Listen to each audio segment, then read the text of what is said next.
Okay. So power బిఐలోకి enter అయ్యే ముందర సో ఎవరికైనా అందరికి బేసిక్స్ ఉన్నాయా? I mean like previous knowledge ఏమైనా ఉందా వర్కింగ్ కానీ? Like Alekhya, Balaji, Balu, Bhanu and Nagendra, like మీకు ఏమైనా ప్రీవియస్ ఎక్స్పీరియన్స్ ఏమైనా ఉందా దీంట్లో or any knowledge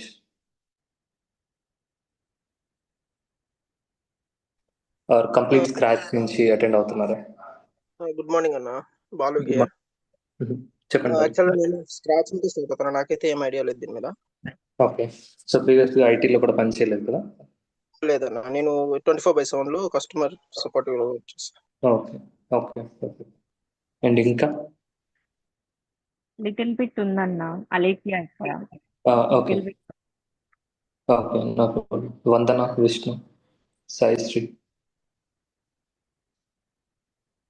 okay, no problem.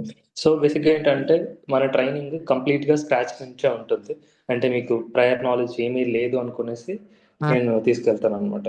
So ఇక్కడ వస్తే మీకు డైరెక్ట్గా పవర్ బిఐలోకి ఎంటర్ అయ్యే ముందర సో మనకి ఏమేమి ఉంటాయి అంటే ఒక ప్రాజెక్ట్ అనేది జరుగుతున్నప్పుడు అందులో మనకి ఆ ప్రాసెస్ అనేది ఫస్ట్ ఎలా ఉంటుంది, సో ఆ ప్రాసెస్కి మనం చేసే వర్క్ ఎలా హెల్ప్ అవుతుంది, సో దీని గురించి ఫస్ట్ తెలుసుకుందాం. ఓకేనా? సో ఫస్ట్ ఏంటంటే మనం చేసే ప్రతి పని కూడా ఐ మీన్ ఐటీలో మనం చేసే ప్రతి పని కూడా సో ఒక కంపెనీ కోసం చేస్తాం కదా. సో ఆ కంపెనీకి ఏంటంటే వాళ్ళకంటూ ఒక బిజినెస్ అనేది ఉంటుంది అనమాట. సో ఆ బిజినెస్ని రన్ చేయడం కోసం వాళ్ళు దానికి సపోర్ట్గా ఐటీ సెక్టార్ని రన్ చేస్తారు అనమాట. కొందరు ఏంటంటే ఇన్ హౌస్ పెట్టుకుంటారు, అంటే ఎంప్లాయీస్ని వాళ్ళ ఆర్గనైజేషన్కి హైర్ చేసుకునేసి వాళ్ళు ఐటీ ప్రొడక్ట్స్ ఏవైతే వాళ్ళకి రిక్వైర్డ్ ఉన్నాయో అవన్నీ క్రియేట్ చేయించుకుంటారు అనమాట. తర్వాత కొందరు ఏం చేస్తారంటే సర్వీస్ కంపెనీస్ ఉంటాయి కదా, ఇప్పుడు మనకి టీసీఎస్ కానీ, విప్రో కానీ, ఇన్ఫోసిస్ కానీ, సో ఇలాంటి కంపెనీస్కి ఏం చేస్తారంటే అవుట్ సోర్సింగ్ చేస్తారు. ఐ మీన్ వాళ్ళకి ఈ ప్రాజెక్ట్స్ అనేటివి ఇస్తారనమాట. సో వీళ్ళు ఏదర్ రిసోర్సెస్ని కానీ లేకపోతే కంప్లీట్ ప్రాజెక్ట్ని కానీ టేకప్ చేసుకునేసి వాళ్ళు దానికి హెల్ప్ చేస్తారనమాట. మీన్స్ వాళ్ళకి ఆ ప్రాజెక్ట్ని క్రియేట్ చేయడంలో హెల్ప్ చేస్తారు. సో ఇక్కడ ఏంటి ప్రాజెక్ట్ అంటే ఏంటి, సో ఆ ప్రాజెక్ట్ అనేది వాళ్ళ బిజినెస్కి ఎలా హెల్ప్ అవుతుంది, సో ఇలా తీసుకుంటే ఫస్ట్ థింగ్ ఏదైనా కూడా ఒక బిజినెస్ అనేది రన్ అవ్వాలంటే ఇప్పుడు ఫర్ ఎగ్జాంపుల్ బెస్ట్ ఎగ్జాంపుల్ ఏంటంటే మనం రోజు చూసేది సూపర్ మార్కెట్స్ అనమాట. సో సూపర్ మార్కెట్స్ ఉంటాయి కదా, సో ఆ సూపర్ మార్కెట్స్ని మీరు పిక్చర్లోకి తీసుకోండి. సో ఫస్ట్ డైరెక్ట్గా సూపర్ మార్కెట్కి వెళ్ళే ముందర ఒక చిన్న షాప్ అనేది మీరు స్టార్ట్ చేశారనుకోండి. సో ఇక్కడ బిజినెస్ ఇంటెలిజెన్స్ అంటే ఇప్పుడు మనం చేసే ఈ కోర్స్ ఏదైతే ఉందో దానిలో మీరు నేర్చుకోవాలంటే ఫస్ట్ ఒక బిజినెస్ ఓనర్ అయితే మీరు ఎలా ఆలోచిస్తారు అనే దాన్ని మీరు మైండ్లో పెట్టుకుంటే మీరు ప్రతిదీ కూడా చాలా సింపుల్గా చేసుకుంటూ రావచ్చు అనమాట. అంటే వాడికి ఏం అవసరమో అనేది అంటే టెక్నికల్గా కాదు, సో వాడికి ఏం అవసరం అనే దాన్ని మీరు ప్రెడిక్ట్ చేయొచ్చు ఇక్కడ. సో మీరే అనుకోండి, ఇప్పుడు మీరు ఒక షాప్ అనేది రన్ చేస్తున్నారు, ఒక చిన్న షాప్ అనేది రన్ చేస్తున్నారు. సో దాంట్లో మీరు లేదు ఒక షాప్ అనేది పెట్టాలి అంటే ఫస్ట్ మీరు ఏం చేస్తారంటే రీసెర్చ్ చేస్తారు. అంటే ఏ ఏరియాలో పెట్టాలి, అక్కడ ఏ ప్రోడక్ట్ సేల్ అవుతుంది, లేకపోతే ఏది ఎంత క్వాంటిటీ కావాలి, ఇవంతా కూడా రీసెర్చ్ చేస్తారు. సో దానికి మీరు ఎలా రీసెర్చ్ చేస్తారు చెప్పండి? ఒక షాప్ అనేది మీరు పెట్టాలంటే ఎలా దానికంటే ఇక్కడ మార్కెట్ ఉందా లేదా, సో ఇలా మీరు ఎలా చేస్తారు దాన్ని? ఫస్ట్ ఏంటంటే మీరు డైరెక్ట్గా మీ ఓన్గా ఏదైనా డెసిషన్ అనేది తీసుకోకుండా ఒక 10 మందితోటి కనుక్కుంటారు. తర్వాత చుట్టుపక్కల షాప్స్ అన్ని కూడా చూస్తారనమాట. సో అంటే వాడికి ఎలా అవుతుంది, సో ఇండైరెక్ట్ గానో డైరెక్ట్ గానో వాళ్ళ దగ్గర నుంచి ఇన్ఫర్మేషన్ అనేది తెచ్చుకుంటారు అనమాట. సో ఆ ఇన్ఫర్మేషన్ తెచ్చుకొని మీరు ఏం చేస్తారంటే మీ ఓన్ రీసెర్చ్ అనేది మీరు చేసుకుంటారు. సో మీ ఓన్ రీసెర్చ్ చేసుకునేసి మీరు తర్వాత షాప్ పెట్టాలా లేదా, సో పెడితే ఎంత ప్రాఫిట్ వస్తుంది, సో దానివల్ల నాకు ఎంత యూజ్ ఉంటుంది, సో ఇలాంటివి మీరు ఆలోచించి తర్వాత మీరు డెసిషన్ అనేది తీసుకునేసి మీరు షాప్ పెట్టేది లేనిది ఆలోచిస్తారు అనమాట. ఓకేనా? సో ఇది ఫస్ట్ టైం అంటే ఒక షాప్ అనేది పెట్టాల్సి వచ్చినప్పుడు మీరు చేసే రీసెర్చ్ ప్రాసెస్. అంటే మీ దగ్గర ఎలాంటి హిస్టారికల్ డేటా లేదు, అంటే మీ దగ్గర ఎలాంటి డేటా లేదు.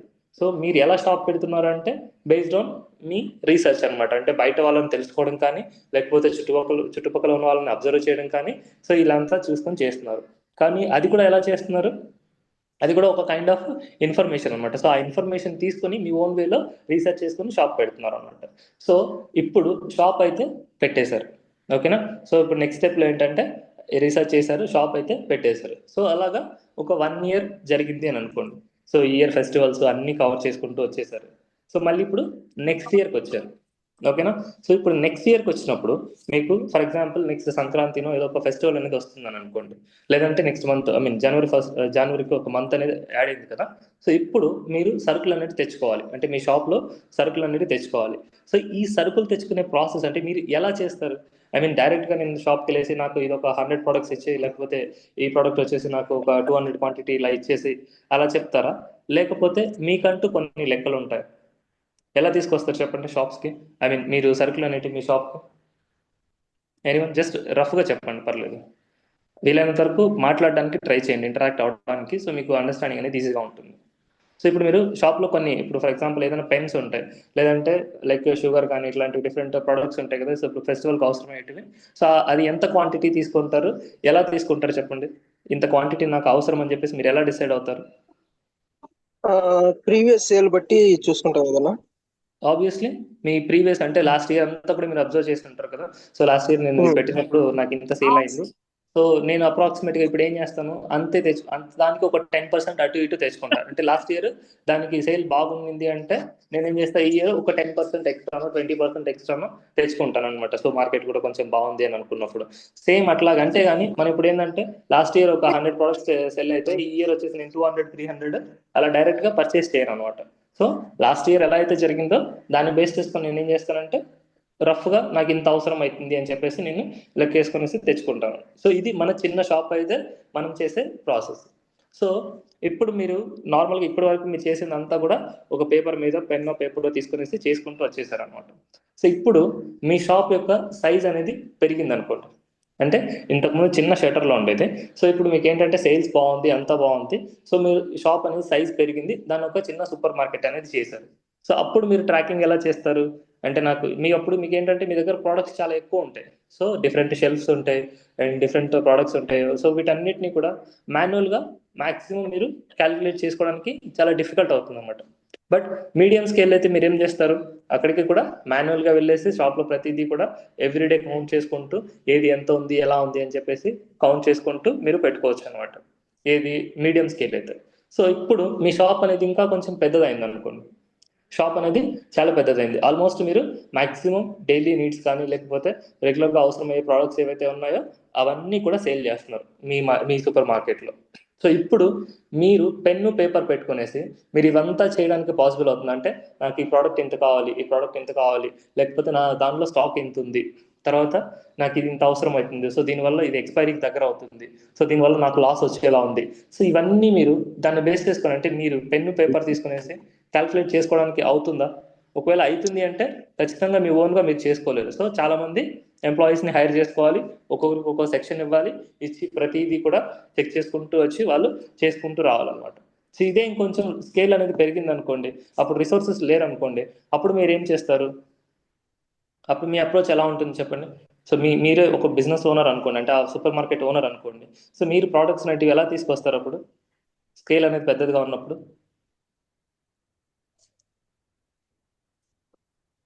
ట్రై చేయండి ఆన్సర్ చేయడానికి.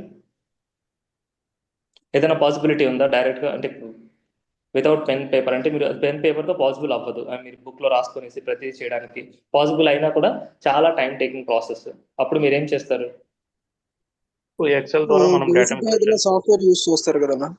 ఎగ్జాక్ట్లీ. సో సూపర్ మార్కెట్లో ఫస్ట్ థింగ్ ఏంటంటే మనం ఒక మీడియం స్కేల్ ఉన్నప్పుడు ఒక ఎక్సెల్ ఫైల్స్ అవి ఇవో యూజ్ చేసుకునేసి సో ప్రోడక్ట్స్ అన్ని కూడా లిస్ట్ అవుట్ చేసుకునేసి అయిపోయిన ప్రోడక్ట్స్ అన్ని లిస్ట్లో ఎంటర్ చేసి సో అప్పుడు మనం with the help of Excel మనం ఏంటంటే అనలైజ్ చేసుకునేసి నెక్స్ట్ డెసిషన్స్ అనేటివి తీసుకుంటాం అనమాట.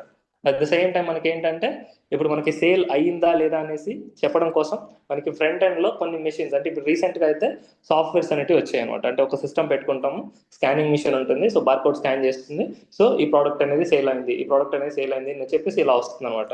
సో ఈ డేటా అంతా కూడా మనకి ఎక్సెల్లో ఇలా వస్తుంది కాబట్టి సో ఆ ఎక్సెల్ని బేస్ చేసుకునేసి ఓకే నా దగ్గర ఈ ప్రోడక్ట్ ఎంత సేల్ అయిపోయిందని చెప్పేసి మీరు ఒక కన్క్లూజన్కి వస్తారనమాట. సో దాన్ని బట్టి నెక్స్ట్ ఇయర్ ఎట్లా ఆర్డర్ చేయాలి ఏంటనేది ఖచ్చితంగా మళ్ళీ డెసిషన్ అనేది తీసుకుంటారు. సో ఇక్కడ ఏంటంటే మాన్యువల్ ఎఫర్ట్స్ అనేవి మనం పెట్టట్లేదు. సో ఫస్ట్ థింగ్ మనం ఇంట్రడ్యూస్ చేసింది ఏంటంటే ఫ్రంట్ ఎండ్లో బిల్లింగ్ మిషన్.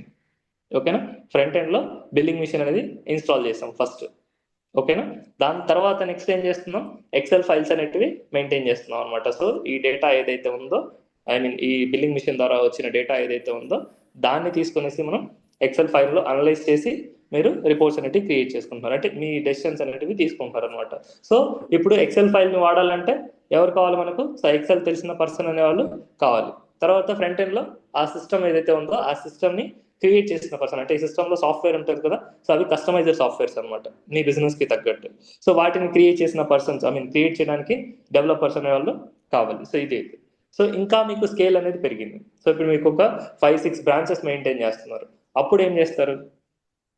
5-6 బ్రాంచెస్ మెయింటైన్ చేస్తున్నప్పుడు అప్పుడు ఏమవుతుందంటే ఇంకా ఎక్సెల్ కూడా మనకి కొన్నిసార్లు ఏంటంటే ఇంకా ల్యాక్స్ ఆఫ్ రికార్డ్స్ అనేవి వచ్చినప్పుడు మనకి ఎక్సెల్ కూడా సపోర్ట్ చేయదు. అంటే ఒక బిజినెస్ డెసిషన్ అనేది తీసుకోవాలన్నప్పుడు మనకి ఎక్సెల్ కూడా సపోర్ట్ చేయదు. అలాంటప్పుడే మనకేంటంటే ఈ విజువలైజేషన్ టూల్స్, అంటే ఇప్పుడు మనం ఏదైతే పవర్ బిఐ అంటున్నామో, లేకపోతే టాబ్లూ అంటున్నామో, లేకపోతే లూకర్ బిఐ అంటున్నామో, సో ఇవన్నీ కూడా మనకి ఏంటంటే business intelligence or visualisation tools or reporting tools అనమాట. సో వీటిని విజువలైజేషన్ టూల్స్ అంటారు, రిపోర్టింగ్ టూల్స్ అంటారు. సో వీటిని బేస్ చేసుకునేసి మనం ఏం చేస్తామంటే మనం ఏదైతే మనకు డేటా ఉందో ఆ డేటాని అనలైజ్ చేసి మనం ఒక రిపోర్ట్ అనేది క్రియేట్ చేసుకుంటాం అనమాట. సో ఇప్పుడు మీరు ఎక్సెల్లో అయినా సరే ఫైనల్గా మీరు ఏ ప్రోడక్ట్ ఎంత సేల్ అయింది, ఏ సెక్షన్లో ఎంత సేల్స్ అవుతుంది, సో దాంట్లో ఏది ఎక్స్పైరీకి దగ్గర ఉంది, ఎంత లాస్ అవుతుంది, సో ఇవన్నీ కూడా మీరు అనలైజ్ చేస్తారు. సేమ్ అదే ప్రాసెస్ని ఇప్పుడు ఏంటంటే స్కేల్ అనేది ఇంక్రీజ్ అయింది. తర్వాత డిఫికల్టీ లెవెల్, అంటే ఇప్పుడు మనకి ఎక్సెల్లో కూడా అన్ని అనలైజ్ చేయడం కూడా కొంచెం డిఫికల్ట్గా ఉంటుంది అనమాట. సో ఈ ప్రాసెస్ని అంతా కూడా సింప్లిఫై చేయడం కోసం మనకి ఈ రిపోర్టింగ్ టూల్స్ అనేటివి పిక్చర్లోకి వచ్చాయి. సో ఈ రిపోర్టింగ్ టూల్స్ని బేస్ చేసుకొని మీరు ఏం చేస్తారు అంటే మీ దగ్గర ఏదైతే రా డేటా ఉందో, అంటే మీ దగ్గర ట్రాన్సాక్షనల్ డేటా ఉంటుంది కదా, సో ఇప్పుడు మీకు ట్రాన్సాక్షనల్ డేటా అనేది ఎలా రికార్డ్ అవుతుంది? సో ఒక పర్సన్ వచ్చాడు, సమ్ ప్రోడక్ట్స్ అనేవి పర్చేస్ చేసేటప్పుడు మీరు ఏం చేస్తారు? అతని మొబైల్ నెంబర్ తీసుకుంటారు. సో మొబైల్ నెంబర్ తీసుకునేసి మీరు ఏం చేస్తారంటే అతని ప్రోడక్ట్ ఏదైతే పర్చేస్ చేస్తున్నాడో వాటన్నిటిని కూడా స్కాన్ చేస్తారు. సో ఆ ప్రోడక్ట్ కోడ్ ఇవన్నీ తీసుకుంటారు కదా, వాటిని స్కాన్ చేసి తర్వాత ఆ ఎక్సెల్లోకి అవన్నీ కూడా ఆ సాఫ్ట్వేర్లోకి అవన్నీ కూడా ఎంటర్ అవుతాయి అనమాట. సో ఎంటర్ అయ్యేసి ఆ లిస్ట్ అనేది జనరేట్ అవుతుంది. సో ఎవ్రీ ట్రాన్సాక్షన్కి ఒక్కొక్క రికార్డ్ అనేది, అంటే ఒక్కొక్క రో అనేది క్రియేట్ అవుతూ పోతుంది అనమాట. సో వాటిని బేస్ చేసుకుని మీరు ఏం చేస్తారంటే ఒక రిపోర్ట్ అనేది క్రియేట్ చేస్తారు. ఓకేనా? అంటే ఇప్పుడు ఏదైతే రా డేటా ఉందో మీకు వచ్చిన ట్రాన్సాక్షన్స్, ఇప్పుడు ఫర్ ఎగ్జాంపుల్ ఒక రోజుకి మీకు ఒక 1000 కస్టమర్స్ వచ్చారు.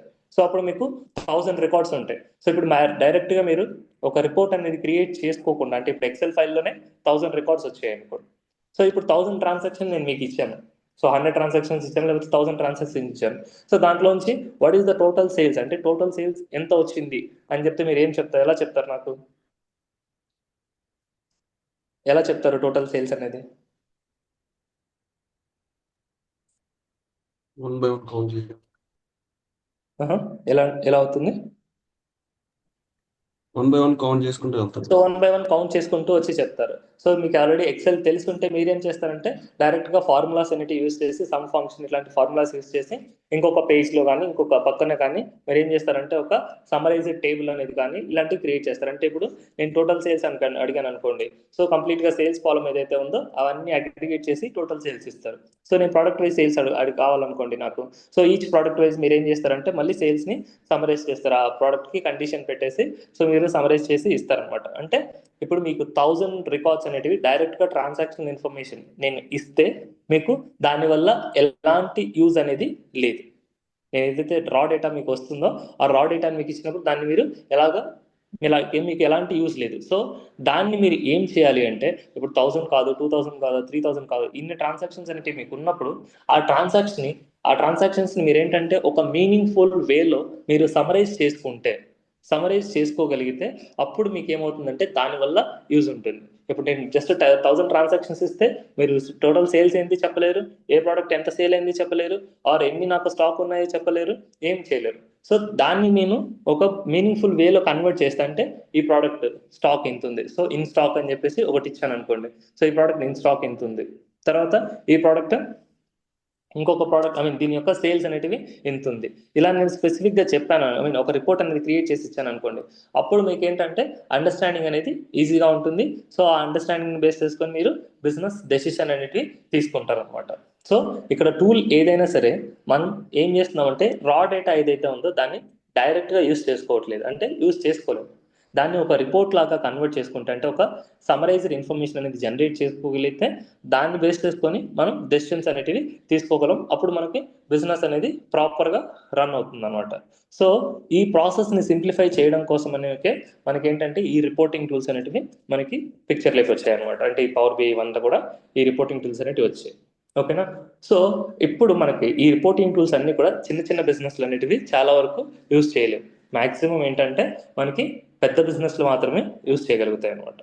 సో ఈ బేసిక్గా బిజినెస్ డెసిషన్ అనేది మనం ఎలా తీసుకుంటున్నాం అంటే ప్రీవియస్ డేటాని తీసుకునేసి ఆ ప్రీవియస్ డేటా ఏదైతే ఉందో దాన్ని మీనింగ్ఫుల్ వేలో కన్వర్ట్ చేసుకుని, అంటే ఫార్మాట్ చేసుకునేసి దాన్ని బేస్ చేసుకుని డెసిషన్స్ అనేటివి తీసుకోగలుగుతున్నాం అనమాట. ఓకేనా. సో మనం ఇంకా పవర్ BIలోకి ఎంటర్ అయ్యే ముందర మనకి లార్జ్ స్కేల్లో ఒక బిజినెస్ అనేది ఉన్నప్పుడు, అంటే ఇప్పుడు పెద్ద పెద్ద సూపర్ మార్కెట్స్ తీసుకోండి, లేకపోతే ఆన్లైన్ ప్లాట్ఫామ్స్ తీసుకోండి, వాళ్ళకి ఏంటంటే ల్యాక్స్ ఆఫ్ ట్రాన్సాక్షన్స్ ఉంటాయి అనమాట ఒక రోజులో. సో ఇన్ని ట్రాన్సాక్షన్స్ని, సో మనం 1000 ట్రాన్సాక్షన్స్కి ఎక్సెల్ ఇలా మనం ఇబ్బంది పడుతున్నాం కదా. సో ఇన్ని ట్రాన్సాక్షన్స్ అనేటివి ఉన్నప్పుడు వాళ్ళు ఎలా హ్యాండిల్ చేస్తారు అంటే మనకి దానికంటూ ఒక స్ట్రక్చర్డ్ వే అనేది ఒకటి ఫాలో అవుతారు, అంటే ఒక ప్రాసెస్ అనేది ఫాలో అవుతారు అనమాట. ఓకేనా. ఒక బిజినెస్ డెసిషన్కి వెళ్ళే దాని ముందర మనకి చాలా ప్రాసెస్, అంటే చాలా స్టెప్స్ అనేటివి జరుగుతాయి, అంటే ఒక డెసిషన్ అనేది తీసుకునే ముందర. ఎందుకంటే రిపోర్ట్ అనేది కరెక్ట్గా జనరేట్ అయితే ఆ రిపోర్ట్ని బేస్ చేసుకొని డెసిషన్ అనేది తీసుకుంటారు అనమాట. సో ఒక బిజినెస్ తీసుకుంటే ఇప్పుడు ఫర్ ఎగ్జాంపుల్ మనకి ఏదైనా డిమార్ట్ ఇలాంటివి తీసుకోండి, వాడికి నంబర్ ఆఫ్ స్టోర్స్ ఉంటాయి, లైక్ 400 స్టోర్స్ ఆర్ 500 స్టోర్స్ ఉంటాయి.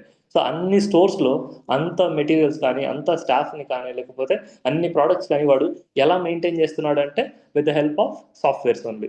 సో సాఫ్ట్వేర్స్ అనేటివి లేకుండా వాడు అక్కడ అంత పెద్ద బిజినెస్ని మెయింటైన్ చేయలేడు అనమాట. సో ఇక్కడ మీరు చూసుకుంటే ఒక ప్రాజెక్ట్ సైకిల్ అనేది ఎలా వర్క్ అవుతుంది అంటే చూడండి. సో ఇప్పుడు డిమార్టే తీసుకోండి. సో డిమార్టే తీసుకుంటే ఫస్ట్ మనకి కస్టమర్స్ వస్తారు కదా. సో కస్టమర్స్ వచ్చినప్పుడు మనకి ఫస్ట్ ఏంటంటే కొందరు ఏంటంటే ఆన్లైన్ పర్చేసెస్ చేస్తారు. సో రీసెంట్గా అందరూ కూడా ఆన్లైన్ ఇంట్రడ్యూస్ చేస్తున్నారు కాబట్టి ఫిజికల్ స్టోర్స్ ఉన్నాయి, ఆన్లైన్ స్టోర్స్ ఉన్నాయి. సో ఇప్పుడు ఆన్లైన్లో పర్చేస్ చేయాలి అంటే ఫస్ట్ మనకి అతనికి ఏమేమి కావాలి, ఐ మీన్ ఎండ్ యూజర్కి ఏం కావాలి, ఏదైనా మొబైల్ యాప్ కానీ లేకపోతే ఒక వెబ్సైట్, అంటే ఒక ప్లాట్ఫామ్ అనేది కావాలి కదా. సో ఆ ప్లాట్ఫామ్ నుంచే అతను ప్రోడక్ట్స్ అనేటివి ఆర్డర్ చేయగలడు అనమాట. సో దానికోసం మనకి ఫస్ట్ లెవెల్లో ఏముంటాయి, వెబ్ అప్లికేషన్స్ కానీ, ఐ మీన్ వెబ్సైట్స్ కానీ, వెబ్ అప్లికేషన్స్ కానీ, లేకపోతే మొబైల్ అప్లికేషన్స్ కానీ ఉంటాయి అన్నమాట. సో వీటి ద్వారా వాళ్ళు ఏం చేస్తారంటే ఏదైతే ప్రోడక్ట్స్ పర్చేస్ చేస్తున్నారో ఆ ఇన్ఫర్మేషన్ అంతా కూడా డేటాబేస్లో రికార్డ్ చేస్తారు, అంటే ఆర్డర్స్ని యాక్సెప్ట్ చేస్తారనమాట. సో ఆర్డర్స్ని యాక్సెప్ట్ చేయడం అనేది నథింగ్ బట్, సో పేమెంట్ చేశాడు, order I mean product select చేశాడు, డీటెయిల్స్ ఎంటర్ చేశాడు అండ్ పేమెంట్ అయితే చేశాడు. సో ఆ పేమెంట్ చేసిన వెంటనే మనకు ఒక ట్రాన్సాక్షన్ అనేది రికార్డ్ అవుతుంది అనమాట. సో ఆ రికార్డ్ అయిన తర్వాత మనకి షిప్మెంట్ ఇవన్నీ ఉంటాయి కదా, అవన్నీ మనం డెలివర్ చేయడానికి ఇంకొక ప్లాట్ఫామ్ అనేది మెయింటైన్ చేస్తాం, అంటే డెలివరీ పర్సన్స్కి ఇంకొక ప్లాట్ఫామ్ అనేది మెయింటైన్ చేస్తాం అనమాట. సో ఏదైనా అప్లికేషన్ కానీ, మొబైల్ అప్లికేషన్ కానీ, వెబ్ అప్లికేషన్ కానీ మెయింటైన్ చేస్తాం.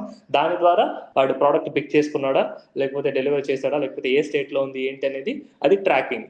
సో ఈ వెబ్సైట్స్ ఏవైతే ఉన్నాయో ఇవి మనం websites, mobile applications first create చేసినవి ఎండ్ యూజర్స్ కోసం, అంటే ఎవరైతే కస్టమర్స్ ఉన్నారో వాళ్ళ కోసం. తర్వాత క్రియేట్ చేసే అప్లికేషన్స్ వచ్చేసి ఇంటర్నల్ ట్రాకింగ్ కోసం, అంటే మనం ప్రోడక్ట్ పిక్ అయిందా లేదా అండ్ డెలివర్ అయిందా లేదా. సో ఇలాంటివి మెయింటైన్ చేయడం కోసం మనకి సెకండ్ స్టెప్ అనేది ఉంటుంది అనమాట.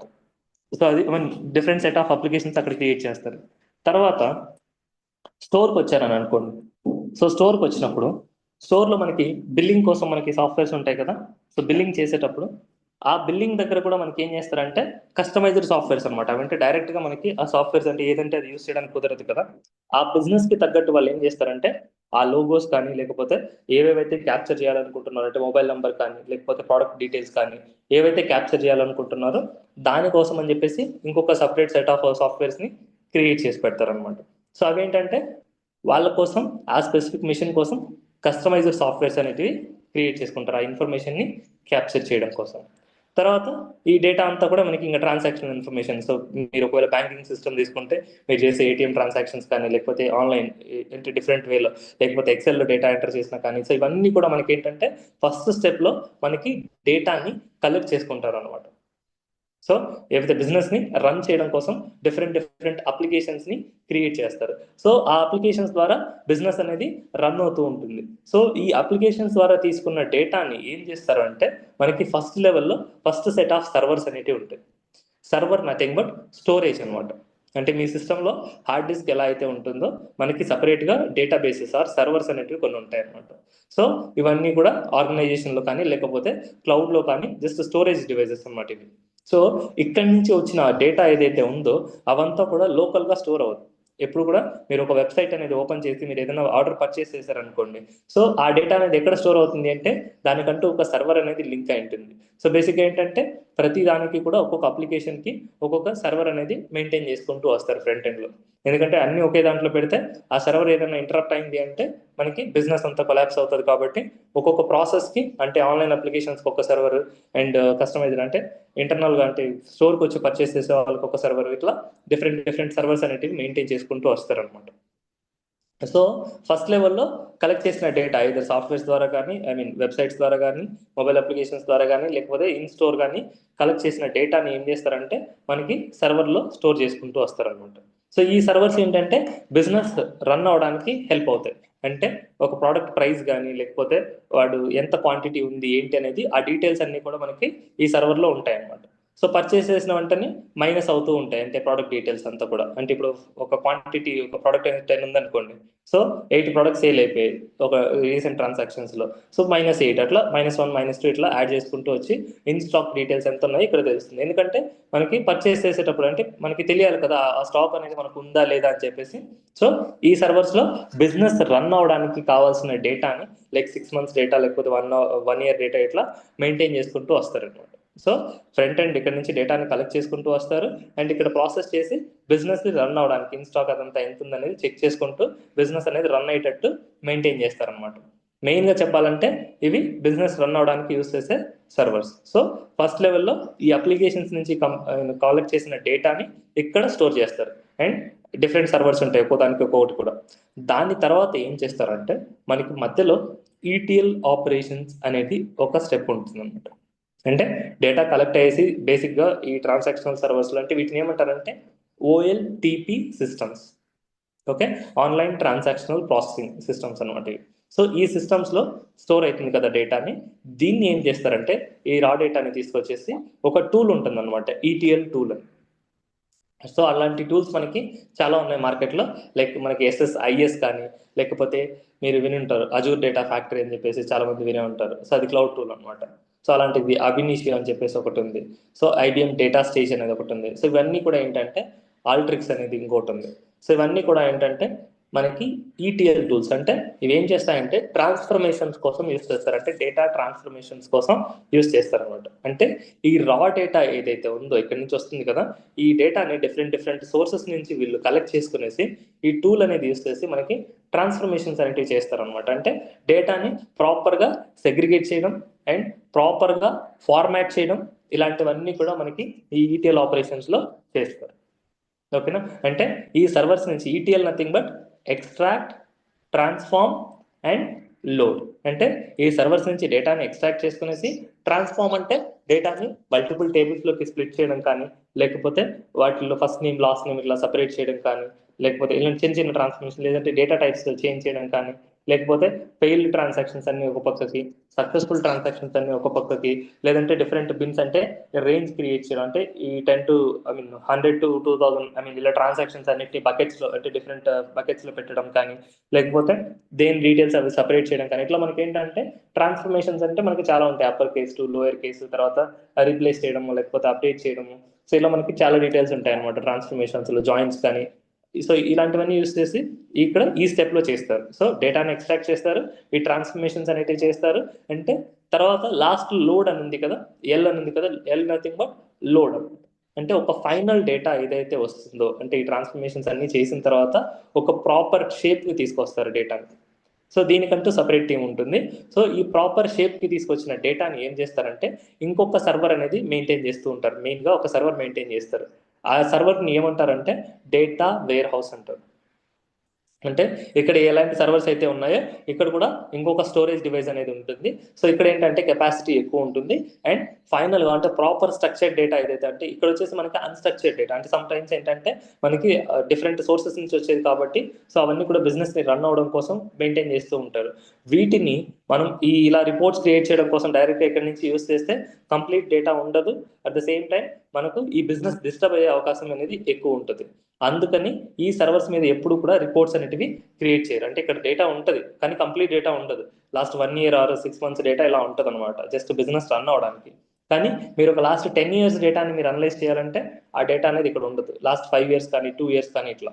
అందుకని ఫస్ట్ ఏం చేస్తారు, ట్రాన్స్ఫర్మేషన్స్ చేసి రీసెంట్ డేటా ఎవ్రీడే మనకి ఈటీఎల్ ప్రాసెస్ అనేటివి రన్ అవుతూ ఉంటాయి, జాబ్స్ అనేటివి రన్ అవుతూ ఉంటాయి, డేటాను ఎక్స్ట్రాక్ట్ చేస్తారు, ట్రాన్స్ఫార్మ్ చేస్తారు, అండ్ దాన్ని వచ్చేసి మనకి ఆ ఫైనల్ డేటా స్ట్రక్చర్ డేటా ఏదైతే ఉందో మనకి ఈ డేటా వేర్ హౌస్లో మెయింటైన్ చేస్తారు. అంటే ఇంకొక సర్వర్లో మెయింటైన్ చేస్తారు. ఆ సర్వర్ని బేసిక్గా డేటా వేర్ హౌస్ అంటారు. ఓకేనా. ఇక్కడ ఏంటంటే ఈ సర్వర్లో వచ్చిన డేటా అంతా కూడా మనకి అప్ అండ్ అవుతూ పోతూ ఉంటుంది. అంటే ప్రీవియస్ డేటా, అంటే కంపెనీ స్టార్ట్ అయినప్పటి నుంచి ప్రతిరోజు కూడా ఆర్ ప్రతి వీక్ కూడా డేటా అనేది దీనికి లోడ్ చేసుకుంటూ వస్తారనమాట.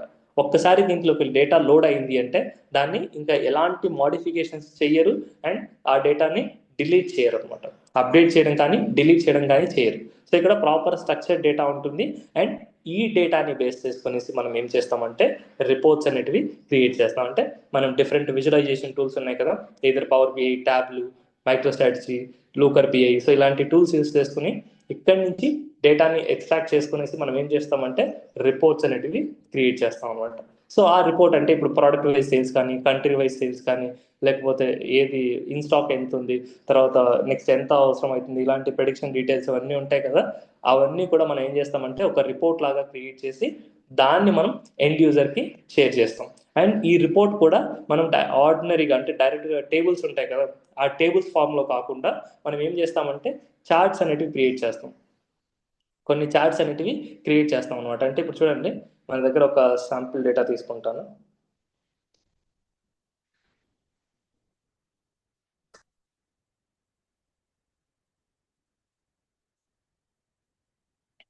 సో ఒక రిపోర్ట్ని ప్లేస్ చేసుకునేసి దాన్ని మనం రా డేటా ఏదైతే ఉంటుందో, ఫర్ ఎగ్జాంపుల్ ఇది చూడండి, ఇక్కడ నా దగ్గర రా డేటా ఉంది. సో ఇది వచ్చేసి నాకు సమ్ 700 ట్రాన్సాక్షన్స్ ఉన్నాయి. ఫైనాన్షియల్ డేటా ఒకటి ఉంది, దీనిలో నాకు 700 రోస్ ఉన్నాయి. ఇదంతా కూడా నాకు ట్రాన్సాక్షన్ ఇన్ఫర్మేషన్ అనమాట. సో ఇలా మీకు డేటా ఇస్తే మీకు ఇది అర్థం చేసుకోవడం అనేది చాలా కష్టం అనమాట. సో ఈ డేటాని నేను ఏం చేస్తానంటే ఇలా నేను విజువలైజేషన్ ఫార్మాట్లో ఇస్తాను అనమాట. సో మనకి ఇక్కడ డిఫరెంట్ విజువల్స్ కొన్ని క్రియేట్ చేస్తున్నాం. సో ఇలా నేను విజువలైజేషన్ ఫార్మాట్లో ఇస్తాను. సో డైరెక్ట్ టేబుల్ అనేది కొంచెం ఆర్డినరీగా ఉంటుంది కాబట్టి, సో దీనికన్నా ఈ నంబర్స్ని మీరు చూసి అర్థం చేసుకునే దానికన్నా నేనేం చేస్తానంటే ఇలా మీకు కాలమ్స్ కానీ, ఇట్లా కాలమ్ చాట్ కానీ, బార్ చాట్ కానీ ఇట్లాంటివి క్రియేట్ చేసి మీకు ఇస్తాను. సో అప్పుడు మీరు ఇప్పుడు చెప్పండి, ఈ రెండిట్లో మీకు ఏది ఈజీ అనిపిస్తుంది అర్థం చేసుకోవడానికి? ఇప్పుడు which country has the highest sales అంటే మీరు ఏం చెప్తారు ఈ రెండింటిని బేస్ చేసుకొని? United states of America. ఎలా చెప్తున్నారు? ఫ్రాక్షన్ ఆఫ్ సెకండ్స్ లో చెప్పగలుగుతున్నారు. ఎందుకు? నేను టేబుల్ ఫార్మాట్ లో డేటా ఇస్తే ఫస్ట్ మీరు కంపేర్ చేసుకోవాలి ప్రతిదీ కూడా. సో నేను అదే ఇక్కడ ఇచ్చాను అనుకోండి, మీకు ఏంటంటే ఏ బార్ అనేది కొంచెం ఎక్కువ ఉందో చూసుకుంటే మీకు హైయెస్ట్ సేల్స్ అనేది మీకు ఈజీగా ఐడెంటిఫై చేయగలుగుతారు అనమాట. సో ఇలా మనం ఏం చేస్తామంటే ఈ డేటా ఏదైతే ఉందో ఈ రా డేటా డైరెక్ట్గా మనం అంటే టేబుల్ ఫార్మాట్లో ఇట్లా చూపించకుండా దాన్ని మనం ఏం చేస్తామంటే ఇలా విజువలైజేషన్ ఫార్మాట్లో క్రియేట్ చేస్తాం అనమాట. ఇప్పుడు చూడండి, total sales, total profit and number of units, అంటే ప్రొడక్ట్స్ ఎన్ని సేల్ అయ్యాయి. సో ఇలా మనం ఏం చేస్తామంటే ఇంటరాక్టివ్ రిపోర్ట్స్ అనేటివి క్రియేట్ చేస్తాం అనమాట. సో యూజింగ్ రిపోర్టింగ్ టూల్స్, మనకి ఏవైతే రిపోర్టింగ్ టూల్స్ ఉన్నాయో వాటిని బేస్ చేసుకొని ఇప్పుడు వీటిని నేను ఎండ్ యూజర్కి ఇస్తే, సో ఎండ్ యూజర్కి ఏంటంటే టెక్నికల్ నాలెడ్జ్ అంటే ఇలా కన్వర్ట్ చేయడం అనేది ఎలాగో తెలియదు అనమాట. సో వాళ్ళ కోసం అని చెప్పి దానికోసం అని చెప్పేసి వాళ్ళు ఇలా రిపోర్ట్ డెవలపర్స్ని హైర్ చేసుకుంటారు. సో మనం దాన్ని ఏం చేస్తామంటే ఈ రిపోర్ట్ని క్రియేట్ చేసి ఎండ్ యూజర్కి షేర్ చేస్తే, సో అంటే మన CEO కానీ, మేనేజర్స్ కానీ, లేకపోతే స్టోర్ లీడర్స్ కానీ వీళ్ళకి షేర్ చేస్తే వాళ్ళు మనం ఇచ్చే ఇన్ఫర్మేషన్ని బేస్ చేసుకునేసి రిపోర్ట్స్ అనేటివి క్రియేట్ చేస్తారు. సో మన వర్క్ ఏంటంటే ఇలా వచ్చిన రా డేటాని సో ఇలా మనం ఈ విజువలైజేషన్ ఫార్మాట్లో కన్వర్ట్ చేయడం. ఓకేనా. సో ఇది ఓవరాల్గా మనం చేసే పని. అంటే రా డేటా ఏదైతే వస్తుందో దాన్ని మనం ప్రాసెస్ చేసి బ్యాక్ ఎండ్లో అంతా కూడా ప్రాసెస్ చేసి మనం ఏదైతే ట్రాన్స్ఫర్మేషన్స్ కానీ లేకపోతే మోడలింగ్ కానీ చేసి ఫైనల్గా ఇలా విజువలైజేషన్ ఫార్మాట్లో కన్వర్ట్ చేయడం మన పని. ఓకేనా. సో దీన్ని మనం దేంతో చేస్తాము అంటే మనం పవర్ బిఐ అనే టూల్ యూస్ చేసుకునేసి ఇక్కడ చేస్తాం అనమాట. అంటే ఒక్కొక్క స్టేజ్లో మనకి ఒక్కొక్క సెపరేట్ సెట్ ఆఫ్ డెవలపర్స్ని హైర్ చేసుకుంటారు. అంటే ఫస్ట్ స్టేజ్లో మనకి Android developers, iOS developers, .NET developers, తర్వాత ఈ వెబ్సైట్స్ క్రియేట్ చేయడానికి డెవలపర్స్ వాళ్ళని హైర్ చేసుకుంటారు. సెకండ్ స్టెప్లో మనకి సర్వర్ మెయింటెనెన్స్కి డేటాబేస్ అడ్మిన్స్ వీళ్ళని హైర్ చేసుకుంటారు. తర్వాత నెక్స్ట్ స్టెప్లో మనకి ఈటీఎల్ డెవలపర్స్ ఉంటారు కదా, వాళ్ళని హైర్ చేసుకుంటారు. దాని తర్వాత మళ్ళీ ఈ డేటాబేస్ మెంబర్స్ వాళ్ళు ఉంటారు కదా, వాళ్ళే దీన్ని కూడా మేనేజ్ చేసుకుంటూ ఉంటారు. దాని తర్వాత ఈ స్టెప్లో మనం ఇన్వాల్వ్ అవుతాం అనమాట. Data analytics and report development అనే స్టెప్లో, అంటే ఆ బిజినెస్లో మనం ఇన్వాల్వ్ అవుతాం. అంటే ఆ స్ట్రక్చర్ డేటా ఏదైతే ఉందో దాన్ని ఎక్స్ట్రాక్ట్ చేసుకొని రిపోర్ట్ క్రియేట్ చేసి ఎండ్ యూజర్స్కి పాస్ చేస్తాం. దాన్ని బేస్ చేసుకొని వాళ్ళు బిజినెస్ డెసిషన్స్ అనేవి తీసుకుంటారు అనమాట. మనం లాస్ట్ స్టెప్లో ఇన్వాల్వ్ అవుతాం. అండ్ ఈ స్టెప్ని కంప్లీట్ చేయడం కోసం మనం ఏం చేస్తామంటే పవర్ బిఐ కానీ ఏదైనా రిపోర్టింగ్ టూల్ కానీ యూస్ చేసుకుంటాం. And most of the organisations వచ్చేసి మనకి రీసెంట్గా మైక్రోసాఫ్ట్ ప్రోడక్ట్ కాబట్టి పవర్ బిఐని యూస్ చేసుకుంటున్నారు అనమాట. ఓకేనా? సో ఇది బేసిక్గా మనం పవర్ బిఐ స్టార్ట్ చేసే ముందర జరిగే ప్రాసెస్. ఓకే, అండ్ మనం నెక్స్ట్ క్లాస్ నుంచి మనం ఏం చేస్తామంటే పవర్ బిఐ అనేది ఎలా ఇన్స్టాల్ అవుతుంది, ఎలా ఇన్స్టాల్ చేస్తాం, తర్వాత డేటాను ఎలా పుల్ చేసుకుంటాం, అండ్ ఈ రిపోర్ట్స్ అంటే ఎలా క్రియేట్ చేయాలి, వాటికి ఏం స్టాండర్డ్స్ ఉంటాయి, తర్వాత ఏమైనా ప్రాసెస్ ఉంటుందా బ్యాక్ ఎండ్, ఇదంతా కూడా మనం నెక్స్ట్ క్లాస్ నుంచి స్క్రాచ్ నుంచి అంటే చేస్తాం అన్నమాట. సో ఇక్కడ ప్రతిదీ కూడా ఓపెన్ సోర్సే, మీరు వరి అవ్వాల్సిన అవసరం లేదు. అండ్ రిపోర్ట్స్ని షేర్ చేసేటప్పుడు మాత్రం మనకి లైసెన్స్డ్ వర్షన్ అవసరం అవుతుంది. అండ్ దాన్ని కూడా నేను మీకు ట్రయల్ వర్షన్ తోటి కంప్లీట్గా అక్కడ ఉన్న ఫీచర్స్ అన్ని కూడా నేను చూపిస్తాను. అండ్ మీకు సేమ్ కూడా ఇన్స్టాల్ చేసిస్తాను. సో మీరు కూడా ప్రాక్టీస్ చేసుకోవచ్చు అనమాట దాంతో. సో మీకు అండ్ ఇక్కడ పవర్ బిఐకి వచ్చేసరికి మీరు ఇక్కడ ఏదైతే ప్రాక్టీస్ చేస్తారో, ఇక్కడ ఏదైతే వర్క్ చేస్తారో, ఆర్ ఏ టూల్స్ అయితే యూస్ చేస్తారో, మీరు రేపు ఆఫీస్కి వెళ్ళిన తర్వాత కూడా సేమ్ థింగ్ యూస్ చేస్తారు అనమాట. సో మీకు 100% సేమ్ ఉంటుంది. సో మీ ఇక్కడ ఒక టూల్ పనిచేసి తర్వాత అక్కడ ఒక టూల్ అలా సపరేట్గా ఏదైతే ఉంటుందో ప్రతిదీ కూడా మనం డౌన్లోడ్ చేసుకునేసి అదే ఇన్స్టాల్ చేస్తాం, అదే ప్రాక్టీస్ చేస్తాం, అక్కడ కూడా అదే వర్క్ చేస్తాం. సో ఇక్కడ డిఫికల్టీ ఎలా వస్తుంది అంటే మీరు వన్స్ ప్రాక్టీస్ నుంచి డైరెక్ట్గా రియల్ టైం వెళ్ళినప్పుడు కొంచెం మీకు ఒక కన్ఫ్యూజన్ అనేది క్రియేట్ అవుతుంది. సో ఒక 10-15 డేస్లో మీకు మైండ్ అనేది అడ్జస్ట్ అయ్యేసి సో కంప్లీట్గా మీరు ఆ ప్రాసెస్ని అడాప్ట్ చేసుకోగలుగుతారు అనమాట. జస్ట్ రిలేట్ చేసుకోగలిగితే థింగ్స్ని మీరు అక్కడ చేస్తారు. ఓకేనా? సో కోర్స్లో వచ్చేసి మీకు డైలీ మీకు ఆల్మోస్ట్ 1 అవర్ క్లాస్ అలా ఉంటుంది. సో మనం హార్డ్లీ ట్యూస్డే నుంచి స్టార్ట్ చేస్తాం. మళ్ళీ కూడా ట్యూస్డే మీన్స్ అంటే ఫస్ట్ నుంచి స్టార్ట్ చేద్దాం. సో డైలీ మార్నింగ్ 8 o'clock ఎలా క్లాస్ తీసుకుంటాను. So 8 to 9 in between like ఒక 40-50 minutes క్లాస్ తీసుకునేసి అది క్లోజ్ చేద్దాం. టోటల్గా పవర్ బిఐకి వచ్చేసరికి మీకు 30 క్లాసెస్ అలా ఉంటాయి. 30-33 అలా డిపెండ్స్ ఆన్ యువర్ అండర్స్టాండింగ్, మనకి చేంజ్ అవుతూ ఉంటుంది అనమాట. 30 క్లాసెస్ అలా ఉంటాయి. తర్వాత ఎస్క్యూఎల్ మీకు ఎవరికైనా ఇంట్రెస్ట్ ఉంటే సో ఎస్క్యూఎల్ ఫర్దర్గా మీరు కంటిన్యూ చేయాలని అనుకుంటే దాన్ని కూడా మీరు కంటిన్యూ అవ్వచ్చు అనమాట, ఎస్క్యూఎల్ బ్యాచ్ కూడా. సో అది ఒక 20 క్లాసెస్ అలా ఉంటాయి. ఇన్ టోటల్ మీకు ఇది అది కలిపితే 50 క్లాసెస్ ఉంటాయి. మీకు ఆల్రెడీ ఎస్క్యూఎల్ అది తెలిసింది అంటే మీరు వన్స్ ఈ కోర్స్ కంప్లీట్ అయిన వెంటనే మీరు రెజ్యూమ్ అయితే పెట్టేయచ్చు. ఓకేనా? సో ఇంటర్వ్యూ క్వశ్చన్స్ అన్ని కూడా నేను షేర్ చేస్తాను. సో మీకు ఎలా ప్రిపేర్ అవ్వాలి, సెల్ఫ్ ఇంట్రడక్షన్ కానీ లేకపోతే ప్రాజెక్ట్ ఎలా చెప్పాలి, సో ఇది కూడా చెప్తాను. సో ఒక ప్రాజెక్ట్ ఏదైనా ఒకటి తీసుకునేసి మీకు ఎండ్ టు ఎండ్ మీకు ఎలా ఉంటుంది, ఎలా తీసుకోవాలి, ఇదంతా కూడా ఎక్స్ప్లెయిన్ చేస్తాను అనమాట. సో కోర్స్ అయితే ఇలా ఉంటుంది. ఓకేనా? సో ఇప్పటివరకు ఏమైనా డౌట్స్ ఉన్నాయా ఈ ప్రాసెస్లో కానీ లేకపోతే కోర్స్ గురించి కానీ ఏదైనా ఉంటే అడగండి. ప్రాజెక్ట్ మాతో చేయించరాదు? మీతోనే చేపిస్తాను. End to end, starting to end. End to end చేస్తాను. ఎవ్రీడే మీకు everyday in the sense weekly once మీకు ఏం చేస్తానంటే కొన్ని ఎక్సర్సైజెస్ ఇస్తాను. సో కంప్లీట్ అయిన టాపిక్స్ నుంచి అవి మీరు కంప్లీట్ చేయాల్సి ఉంటుంది. సాఫ్ట్వేర్ అన్నా? ఏంటండి? సాఫ్ట్వేర్ అన్నా? సాఫ్ట్వేర్ కూడా మీకు ఇన్స్టాల్ చేస్తాను. నేను చెప్తాను మీకు ఎలా ఇన్స్టాల్ చేయాలని. స్టెప్స్ నెక్స్ట్ క్లాస్లో మీకు ఫస్ట్ స్టెప్ అదే ఉంటుంది. సో ఫస్ట్ మనం ఎలా ఇన్స్టాల్ చేసుకోవాలి చెప్పండి. ఫ్రీ ఆఫ్ కాస్ట్ కదా పవర్ బై డెస్క్టాప్? అది కలదండి, Power BI desktop free of cost కదా అది? Free of cost. Desktop free of కాస్టే, బట్ రిపోర్ట్స్ని షేర్ చేయడం కోసం అది మాత్రం మీకు డాలర్స్లో ఉంటుంది అనమాట. పవర్ బిఐ సర్వీస్ అనేది అంటే డెస్క్టాప్ ఎంత అయితే ఇంపాక్ట్ ప్లే చేస్తుందో సర్వీస్ కూడా అంతే ఇంపాక్ట్ ఉంటుంది. బట్ మీకు సర్వీస్ కూడా నేను చూపిస్తాను, మీకు యాక్సెస్ ఇస్తాను. మీరు దాన్ని కూడా ప్రాక్టీస్ చేయడం. క్లౌడ్ కదా అది? అది క్లౌడ్ ఉంటుంది, వెబ్సైట్, వెబ్ అప్లికేషన్. అది రేపు క్లాస్లో మీకు అంటే ఫస్ట్ క్లాస్లో మీకు ఎక్స్ప్లెయిన్ చేస్తాను. సో పవర్ బిఐ ఆర్కిటెక్చర్ ఏంటి, ఏ స్టెప్స్ ఉంటాయి, ఎక్కడ ఏం చేస్తాం అనేది మీకు ఫస్ట్ క్లాస్లో ఎక్స్ప్లెయిన్ చేస్తాను.